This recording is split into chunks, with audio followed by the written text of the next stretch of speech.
بسم الله الرحمن الرحيم. هل أتى على الإنسان حين من الدهر لم يكن شيئا مذكورا إنا خلقنا الإنسان من نطفة أمشاج نبتليه فجعلناه سميعا بصيرا إنا هديناه السبيل إما شاكرا وإما كفورا أعتدنا للكافرين سلاسل وأغلالا وسعيرا إن الأبرار يشربون من كأس كان مزاجها كافورا عينا يشرب بها عباد الله يفجرونها تفجيرا يوفون بالنذر ويخافون يوما كان شره مستطيرا ويطعمون الطعام على حبه مسكينا ويتيما وأسيرا إنما نطعمكم لوجه الله لا نريد منكم جزاء ولا شكورا إنا نخاف من ربنا يوما عبوسا قمطريرا فوقاهم الله شر ذلك اليوم ولقاهم نضرة وسرورا وجزاهم بما صبروا جنة وحريرا متكئين فيها على الأرائك لا يرون فيها شمسا ولا زمهريرا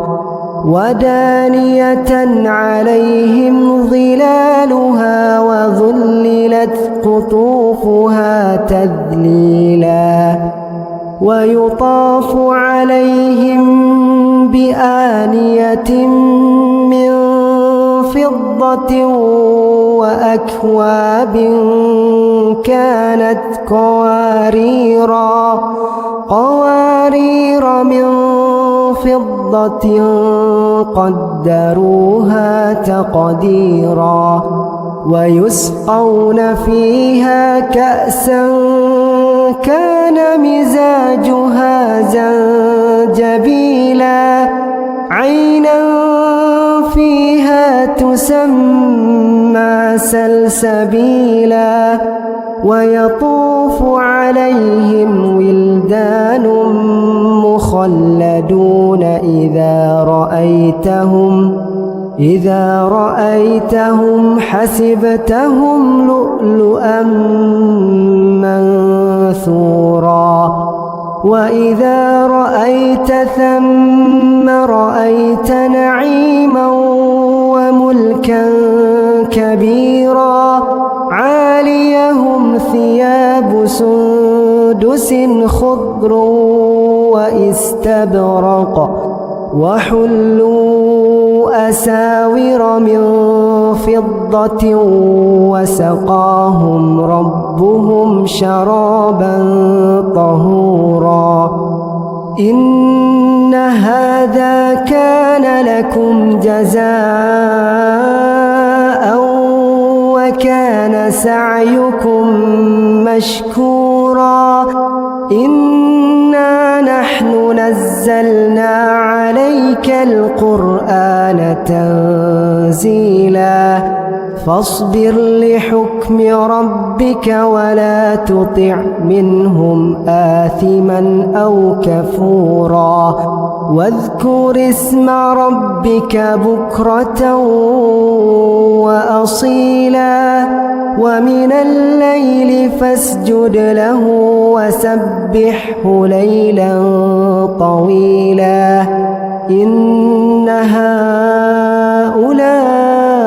يحبون العاجلة ويذرون وراءهم يوما ثقيلا نحن خلقناهم وشددنا أسرهم وإذا شئنا بدلنا أمثالهم تبديلا إن هذه تذكرة فمن شاء اتخذ إلى ربه سبيلا وما تشاءون إلا أن يشاء الله إن الله كان عليما حكيما يدخل من يشاء في رحمته والظالمين أعد لهم عذابا أليما.